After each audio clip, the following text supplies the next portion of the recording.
ଶ୍ରୀ ଜଗନ୍ନାଥ ହର ହର ଶମ୍ଭୁ। ଏବେ ଆମର ଆଗକୁ ଆସୁଛି ସରସ୍ୱତୀ ପୂଜା, ମା ବାଗଦେବୀଙ୍କର ପୂଜା। ଚାଲନ୍ତୁ ଆଜି ଆମେ ଏହି ଭିଡ଼ିଓରେ ଜାଣିବା ମା ସରସ୍ୱତୀଙ୍କ ପୂଜାର ମହତ୍ତ୍ୱ କ'ଣ ଏବଂ ଏହା ପଛରେ ରହିଥିବା ପୌରାଣିକ କଥା। ଆମେ ତ ଜାଣିଛନ୍ତି ମା ସରସ୍ୱତୀ ହେଉଛନ୍ତି ବିଦ୍ୟା ଓ କଳାର ଦେବୀ। ଏହା ଛଡ଼ା କିଛି ଜାଗାରେ କୁହାଯାଏ କି ମା ବାକ୍ର ସୃଷ୍ଟିକର୍ତ୍ତା, ମାନେ ପୃଥିବୀ ଯେତେବେଳେ ସୃଷ୍ଟି ହେଲା, ଜୀବଜନ୍ତୁ ଏମାନଙ୍କର କିଛି ବି ଶବ୍ଦ ନଥିଲା, ଚାରିଆଡ଼େ କେବଳ ନୀରବ ହିଁ ଛାଇ ରହିଥିଲା। ସେଥିପାଇଁ ସମସ୍ତଙ୍କୁ ଏହା ଭଲ ଲାଗୁନଥିଲା। ଦେବତାମାନେ କହିଲେ କି ଏସବୁ କାହିଁକି ଏମିତି ହେଉଛି, ଏସବୁ ପୃଥିବୀ ଏତେ ଭଲ ଲାଗୁନାହିଁ। ସେଇଥିପାଇଁ ମା ଭଗବତୀଙ୍କର ଏକ ଅଂଶରୁ ଜନ୍ମ ହେଲେ ମା ସରସ୍ୱତୀ। ସେ ଜନ୍ମ ହେବା କ୍ଷଣି ଏକ ବୀଣା ବାଦନ କରି ଏକ ସୁମଧୁର ସଙ୍ଗୀତ ଗାନ କରିଥିଲେ। ତେଣୁ ସେ ସଙ୍ଗୀତ ଗାନ କରିବା ଫଳରେ ସବୁ ପ୍ରାଣୀ ଓ ଜୀବଜନ୍ତୁ ଓ ଗଛ ନିଜର ଶବ୍ଦ ପାଇଥିଲେ, ମାନେ ବାକ୍ ଶକ୍ତି ପାଇଥିଲେ। ଗଛରେ ମଧ୍ୟ ପବନ ବାଜିଲେ କି ସେତେବେଳେ କିଛି ଶବ୍ଦ ହେଉନଥିଲା। ମା ଯେତେବେଳେ ସୃଷ୍ଟି ହେଲେ ସେ ସମସ୍ତଙ୍କୁ ଏହି ବାକ୍ ଶକ୍ତି ପ୍ରଦାନ କଲେ। ଆମେ ଆଜି ଯାହା କଥା କହୁଛେ, ଯେଉଁମାନେ ସଙ୍ଗୀତ କରୁଛନ୍ତି, ଯାହା ବି କଳା ଅଛି, ମାନେ ଯିଏ କବିତା ଲେଖୁଛି, ଆମେ ବିଦ୍ୟା ତ ଭଗବାନ ଗଣେଶଙ୍କୁ ସମର୍ପିତ ଅଛି, ମାନେ ବିଦ୍ୟାର ଦେବତା ବୋଲି କୁହାଯାଏ। କିନ୍ତୁ ସେ ବିଦ୍ୟାର ପରିପ୍ରକାଶ ମା ସରସ୍ୱତୀଙ୍କ ଦ୍ୱାରା ହିଁ ହୋଇଥାଏ। ଆମେ ଯଦି ସଭାରେ ଭଲ ବକ୍ତା ହେଇପାରୁଛନ୍ତି କିମ୍ବା ଭଲ ଗାୟକ ହେଇପାରୁଛନ୍ତି, କିଛି ବି କଳା ଅଛି, ତାହା ମା ସରସ୍ୱତୀଙ୍କ ଆଶୀର୍ବାଦରୁ ହିଁ ହେଉଛି। ସିଏ ହେଉଛନ୍ତି ମହାଦେବୀ, ମା ଭଗବତୀଙ୍କର ଏକ ଅଂଶ। ସେଇଥିପାଇଁ ତ ମା ହେଉଛନ୍ତି ସର୍ବଜ୍ଞ, ସର୍ବତ୍ର ବିଦ୍ୟମାନ। ଚାଲନ୍ତୁ ଏବେ ଆମେ ଜାଣିବା ସରସ୍ୱତୀ ପୂଜାର ମହତ୍ତ୍ୱ କ'ଣ। ମାଘ ଶୁକ୍ଲପକ୍ଷ ପଞ୍ଚମୀ ତିଥିରେ ପାଳନ ହୁଏ ପବିତ୍ର ସରସ୍ୱତୀ ପୂଜା। ବିଦ୍ୟାଦାତ୍ରୀ ମା ସରସ୍ୱତୀଙ୍କ ପୂଜା ଅତ୍ୟନ୍ତ ପବିତ୍ର ତଥା ବେଦସମ୍ମତ ଅଟେ। ବସନ୍ତ ମାସର ପଞ୍ଚମୀ ତିଥିରେ ପଡ଼ୁଥିବା ଯୋଗୁଁ ଏହାକୁ ବସନ୍ତ ପଞ୍ଚମୀ ବୋଲି ମଧ୍ୟ ଅଭିହିତ କରାଯାଏ।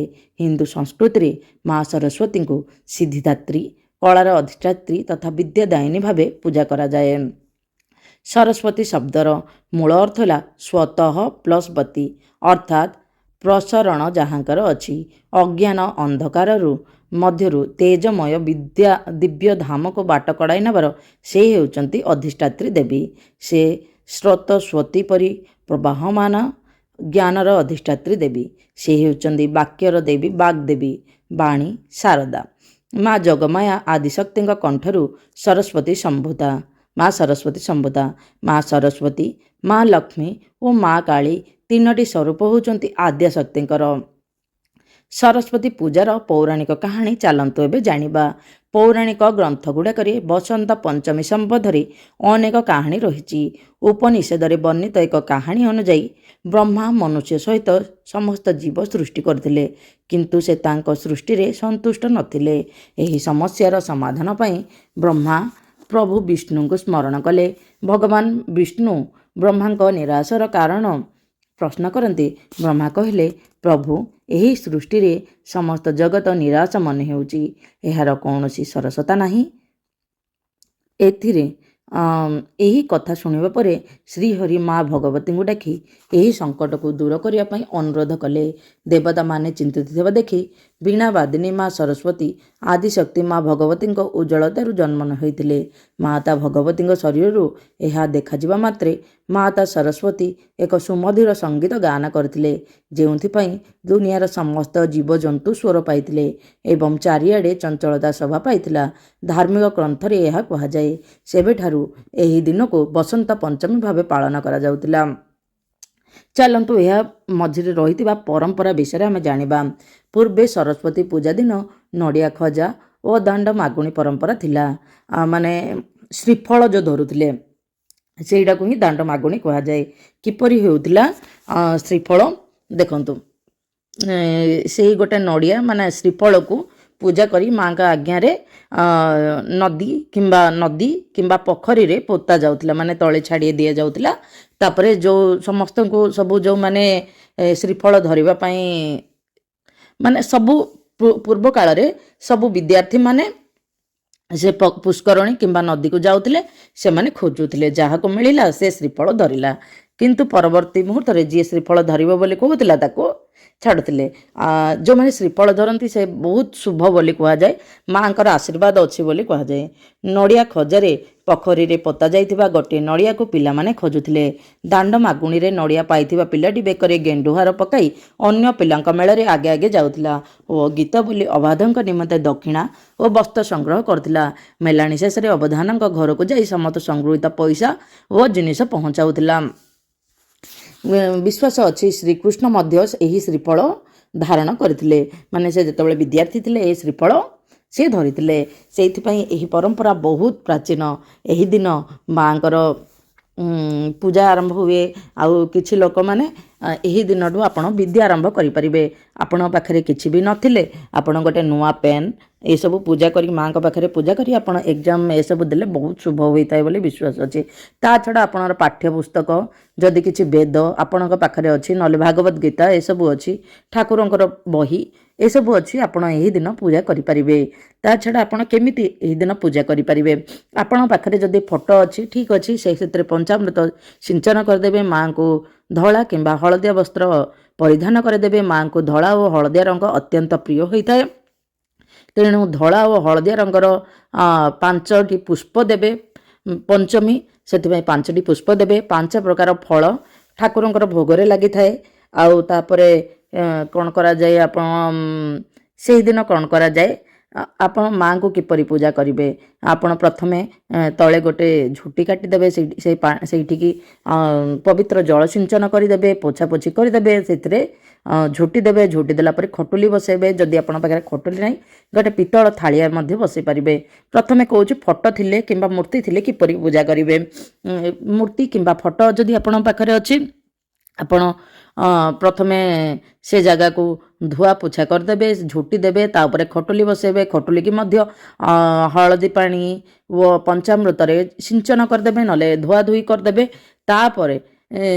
ତାପରେ ଗୋଟେ କପଡ଼ା ପକାଇବେ, ହଳଦିଆ କିମ୍ବା ଧଳା ରଙ୍ଗର କପଡ଼ା ହେଇଥିବା ଦରକାର। ହଳଦିଆ ରଙ୍ଗ ଓ ଧଳା ରଙ୍ଗ ମାଆଙ୍କର ଅତ୍ୟନ୍ତ ପ୍ରିୟ। ତାପରେ ଫଟୋ କିମ୍ବା ମୂର୍ତ୍ତି ଯଦି ଅଛି ଆପଣ ମାଆଙ୍କୁ ପଞ୍ଚାମୃତରେ ସ୍ନାନ କରାଇବେ, ଯେପରି ଆମେ ଲକ୍ଷ୍ମୀ ପୂଜାରେ କରୁଥିଲେ ସେ ଟାଇପ୍ର କରିବେ। ତାପରେ ମାଆଙ୍କୁ ନୂତନ ବସ୍ତ୍ର ପରିଧାନ କରିବାକୁ ଦେବେ। ନୂତନ ବସ୍ତ୍ର ମାନେ ହଳଦିଆ ରଙ୍ଗ, ନହେଲେ ଧଳା ରଙ୍ଗ, ନହେଲେ ଇସତ ଗୋଲାପୀ ରଙ୍ଗ ମାଆଙ୍କର ଅତ୍ୟନ୍ତ ପ୍ରିୟ ବୋଲି କୁହାଯାଏ। ପୁରା ରେଡ୍ କଲର୍ ମାନେ ଏହି ପୂଜାରେ ଦିଆଯାଏ ନାହିଁ ବୋଲି କୁହାଯାଏ। ଆପଣ ଇସତ ଗୋଲାପୀକୁ ରେଡ୍ କଲର୍ ସହିତ ତୁଳନା କରାଯାଏ। ମା ହେଉଛନ୍ତି ଶୁଭ୍ର ବସ୍ତ୍ରା, ସେଇଥିପାଇଁ ଶୁଭ୍ର ବସ୍ତ୍ର ଆଉ କରାଯାଏ। ମା ହେଉଛନ୍ତି ଗୀତର ଦେବୀ, କଳାର ଦେବୀ। ତାପରେ ଆପଣ ମାଆଙ୍କୁ ଅଢ଼ଣି ଦେବେ ସେଇ ବସେଇକି। ତାପରେ ଯେମିତି ଆପଣ ସରସ୍ୱତୀଙ୍କର ଅଷ୍ଟକମ କହିବେ, ନହେଲେ ଯାହା ବନ୍ଦନା ମନ୍ତ୍ର ଅଛି ସେସବୁ କହିବେ।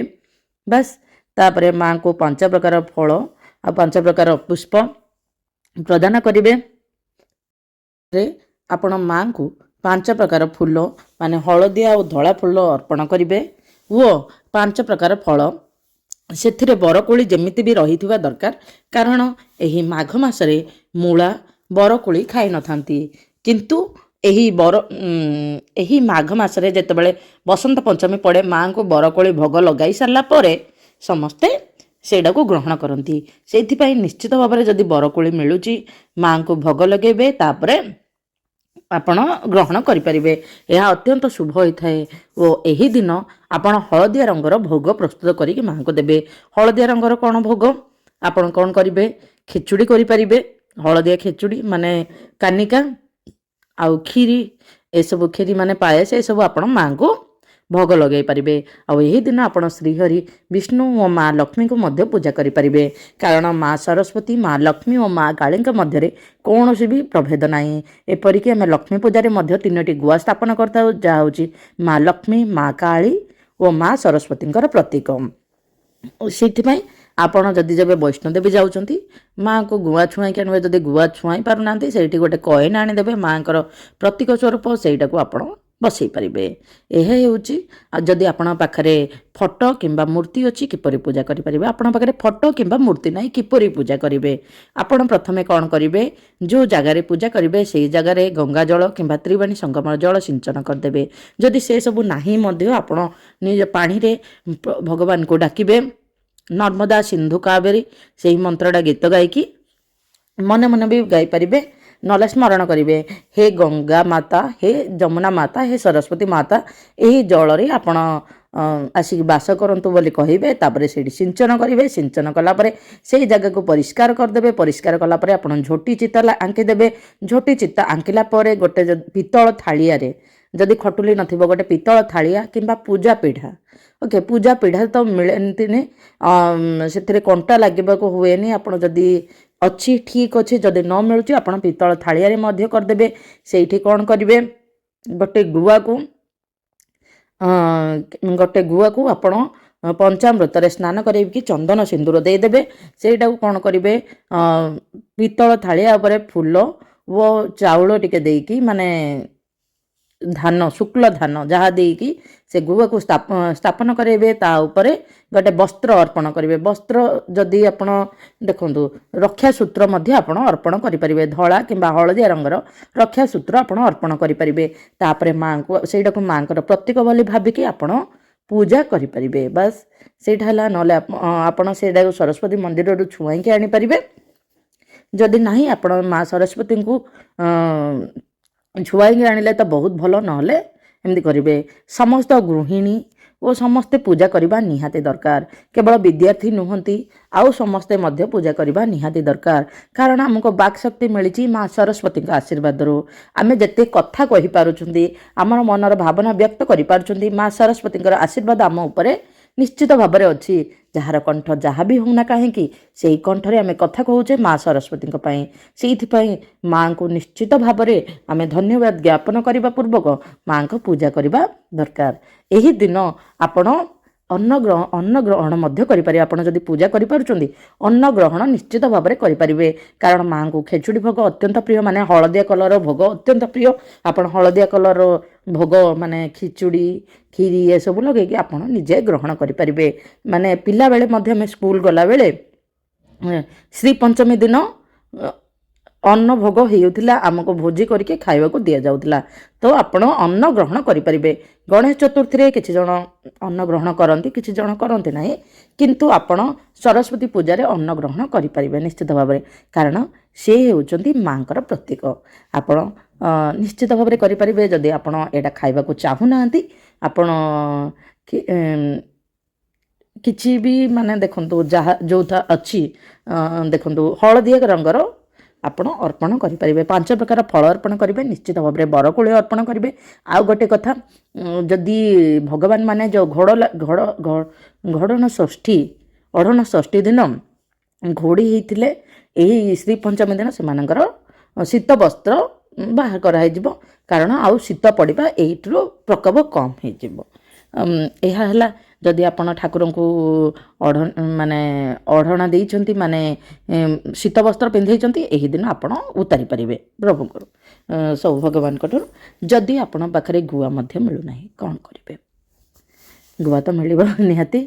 ଯଦି ବି ମିଳୁନି, ଯଦି ଆପଣ ବାହାରେ ରହୁଛନ୍ତି, ମିଳୁନଥିବ କିଛି ଜାଗାରେ, ଆପଣଙ୍କ ପାଖରେ ଅକ୍ରୁଟ ଯଦି ଥିବ, ସେଇଟାକୁ ବି ମାଆଙ୍କର ପ୍ରତୀକ ଭାବରେ ଆପଣ ପୂଜା କରିପାରିବେ। ଅକ୍ରୁଟ ଯେଉଁ ବ୍ରେନ୍ ନଟ୍ ଆଲମଣ୍ଡ, ବଟ୍ ସେଇଟା କିଛି ହେଇନଥିବ, ଥିବା ଦରକାର, ମାନେ କଞ୍ଚା ଥିବା ଦରକାର। ସେଇଟାକୁ ମଧ୍ୟ କରିକି ଆପଣ କରିପାରିବେ। ସେଇଟା ଗୋଟେ ମୋତେ ବ୍ରାହ୍ମଣ ନନା କହିଥିଲେ। ଆମେ ଗୋଟେ ସତ୍ୟନାରାୟଣ ପୂଜା କରୁଥିଲୁ। ସତ୍ୟନାରାୟଣ ପୂଜା କଲାବେଳେ ଆମର ଗୁଆ ଅଣା ହେଇନଥିଲା। ତ ଘରେ ଅକ୍ରୁଟ ଥିଲା, ମାନେ ବ୍ରେନ୍ ନଟ୍ ଯାହା କୁହାଯାଏ, ୱାଲନଟ୍, ବ୍ରେନ୍ ନଟ୍ ଯାହା ବି କୁହାଯାଏ, ସେଇଟା ଥିଲା। ସେ କହିଲେ କି ଏଇଟା ତାର ସବଷ୍ଟିଟ୍ୟୁଟ୍ ହେଇପାରିବ। ବାସ୍, ମାନେ ବ୍ରାହ୍ମଣମାନଙ୍କୁ ଜଣାଥାଏ କିପରି ତାର ସବଷ୍ଟିଟ୍ୟୁଟ୍ ଥିଙ୍ଗ। ମୁଁ ଦେଖିଥିଲି, ସେଇଥିପାଇଁ କହିଲି।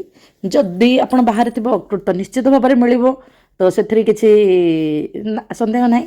ଯଦି ବି କିଛି ନାହିଁ, ଆପଣ ସରସ୍ୱତୀ ଯନ୍ତ୍ର ଯେଉଁ ମିଳିଥାଏ, ମା ଲକ୍ଷ୍ମୀଙ୍କର ଯନ୍ତ୍ର, ମା ସରସ୍ୱତୀଙ୍କ ଯନ୍ତ୍ର ଏସବୁ ମିଳେ, ସେସବୁ ନିଶ୍ଚିତ ଭାବରେ ପୂଜା କରିପାରିବେ। ଫଟୋ ଏବେ ସିନା ହେଇଯାଇଛି, ଆଗରୁ ତ ଫଟୋ ନଥିଲା ନା। ସେତେବେଳେ କ'ଣ କରାହେଉଥିଲା, ପ୍ରତୀକ ଭାବରେ ଗୁଆ ପୂଜା କରାହେଉଥିଲା। ତା ଛଡ଼ା ତାପରେ କ'ଣ ଆସିଲା, ମାଆଙ୍କର ଯନ୍ତ୍ର ଆସିଲା, ଶ୍ରୀ ଲକ୍ଷ୍ମୀ ଯନ୍ତ୍ର, ଶ୍ରୀ ସରସ୍ୱତୀ ଯନ୍ତ୍ର ଏସବୁ ଆସିଲା। ସେଇଟାକୁ ରଖିକି ପୂଜା କରାହେଉଥିଲା। ଆପଣ ସେଇ ଯନ୍ତ୍ର ବି ନେଇପାରିବେ। ଆପଣ କ'ଣ କରିବେ, ଅନଲାଇନ୍ରୁ, ମାନେ ଶ୍ରୀ ସରସ୍ୱତୀଙ୍କ ଯନ୍ତ୍ର ଡାଉନଲୋଡ଼୍ କରିଦେବେ। ସେଇଟାକୁ କେଉଁଠିକି ଯାଇକି ଲାମିନେସନ୍ କରିକି ଆପଣ ରଖିକି ପୂଜା କରିପାରିବେ। ସେଇ ଫଳ ଦେବ, ସେଇ ସେମ୍ ଫଳ ଦେବ। तापर आउ गोटे उपाय अच्छी आपण माँकर प्रतीक कौन नुआ पेन खाता ए सब जदि किसी पूजा बही अच्छी से सब भी पूजा करेंगे देखिले निश्चित भाव में पूजा करेंगे जहाँ भी करुँच ना ना कहीं पूजा करेंगे आप उपास रही पारे जहाँ भावुं ए बिना पिज रसुण खाइले चलो माँ केवल आमर भक्ति देखते आउ कि नुह जेहेतु माँ आमको बाक्शक्ति प्रदान करमको जहाँ भी दुनिया समस्त अंदर किसी ना कि कला थाए जहाँ पाखे जहाँ कला अच्छी ता माँ सरस्वती आशीर्वाद से निश्चित भाव में आम माँ को पूजा करवा निहाती दरकार एमती माँ पूजा हुए माँ पूजा बहुत जगह हुए चीन आउ तिब्बत ए सबुत हुए से सब अलग भिडियो आपण को आलोचना करी आम आलोचना करवा किंतु यहाँ हूँ आम पौराणिक महत्व आउ किपरि पूजा करवा आपन को जदि ये तथ्य भल लगे निश्चित भाव में लाइक शेयर एंड सब्सक्राइब करदे समस्त को शेयर करदे वो किपरि पूजा पाठ करें करवा यह शास्त्र सम्मत विधि में मु कहली जदि आपन को यह भल लगे निश्चित भाव में गोटे कमेंट करदे जय माँ सरस्वती जय हो एटलिस्ट माँ लिखिदेवे सी माँ काली माँ सरस्वती और माँ लक्ष्मी प्रतीक कारण आपण नवरात्रि तो कला बेलू आप देखुवे तीन दिन हुए माँ काली पूजा 3 दिन हुए माँ सरस्वती पूजा 3 दिन हुए माँ लक्ष्मी पूजा से आम यू कौन जानले जी माँ लक्ष्मी सी होचंदी माँ काली सी होचंदी माँ सरस्वती सबू से गोटे अंश तेणु आम माँ को निश्चित भाव में पूजा करवा माँ होचंती श्री श्री माने कि श्री माने होचंदी माँ लक्ष्मी तार अर्थ होची माँ लक्ष्मी जी माँ सरस्वती सी से दिन निश्चित भाव में पूजा करेंगे माँ निश्चित भाव में आशीर्वाद देवे बोली विश्वास अच्छी आपड़ जदि पिलांकर यही दिन विद्यारंभ करने को चाहते निश्चित भाव में विद्यारंभ करेंगे घरे किपरि करेंगे देखु प्रथम जे विद्यारंभ करती बुझीपारे होम ये सब होता आपड़ जदि सेमती अरेंजमेंट करेंगे घरे ठीक अच्छे जदि निश्चित भाव में करेंगे पिलार 1 क्लास एडमिशन हवा पूर्व एमती करेंगे निश्चित भाव में आम छोट बेले तो एमती होता तापर गोटे कम करेंगे आपड़ जदि सी प्ले स्कूल को जाऊँगी जाऊँगी आपड़ कौन करेंगे खड़ी चौक आउ गोटे पेन नले किसी देखिए माँ को पाखे रखिकी पूजा करेंगे तापर माँ को सिंदूर लगेबे तापर ब्रह्मा विष्णु महेश्वर ये 3टा राउंड बोले ऊपर ओम श्री लिखिदेवे ओम होचंदी प्रभु का प्रतीक श्री होचंदी माँ का प्रतीक बस आपन चाहिए स्वस्तिक भी लिखिपारे यह सिंपल प्रोसेस अच्छी बेसी लंबा करूनी आपड़ जदि बेसी किसी करें एति करेंगे आउ जदि आप